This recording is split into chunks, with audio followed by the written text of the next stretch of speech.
കേരളസിംഹം വീരപഴശ്ശിരാജ ഉൾപ്പെടെയുള്ള വടക്കൻ കേരളത്തിലെ കോട്ടയം പുരളി രാജാക്കന്മാരുടെ ആരാധനാമൂർത്തിയായിരുന്നു മൃദംഗശൈലേശ്വരി.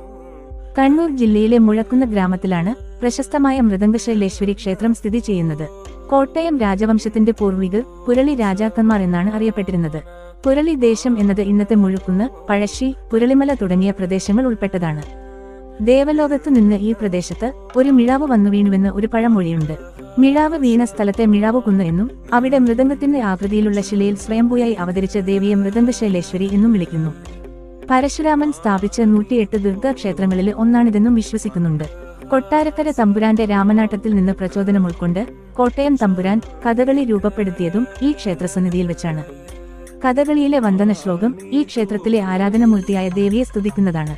കഥകളിയിലെ വേഷവിധാനങ്ങൾ ചിട്ടപ്പെടുത്തുമ്പോൾ സ്ത്രീവേഷം ഇങ്ങനെയായിരിക്കണം എന്നതിൽ ആശയക്കുഴപ്പത്തിലായ തമ്പുരാന് ക്ഷേത്രകുളത്തിൽ പ്രത്യക്ഷപ്പെട്ട ദേവി കഥകളിയിലെ സ്ത്രീവേഷ ദർശനം നൽകിയെന്നു പറയപ്പെടുന്നു.